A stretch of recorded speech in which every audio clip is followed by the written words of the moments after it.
Welcome back.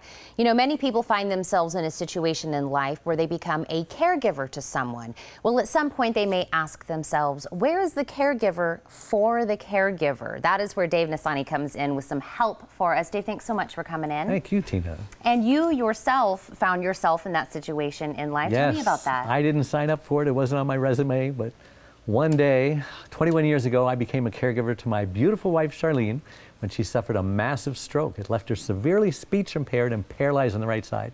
And in that moment, I had something in common with Dwayne "The Rock" Johnson, Hillary Clinton, the Fonzie, and Queen Latifah, all caregivers.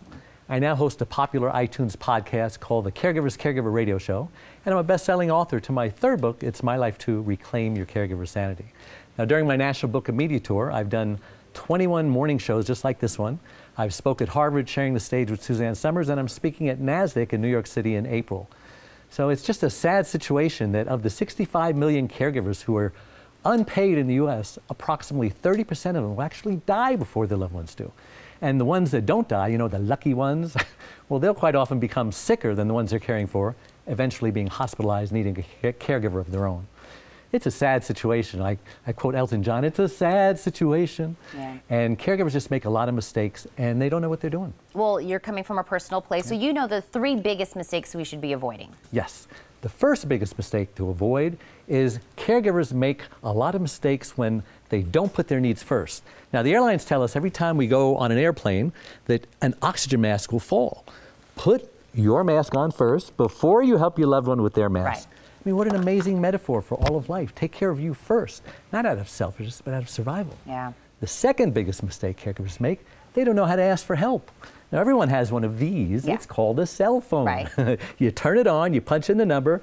Hello, Mom, I need help. Grandma's driving me crazy. Yeah.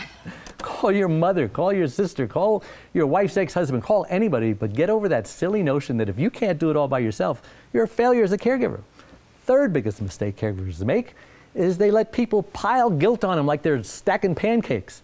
Remember that show back in the 70s? It was about a caregiver who was caring for his elderly father in the junk business. It was called Sanford and Son.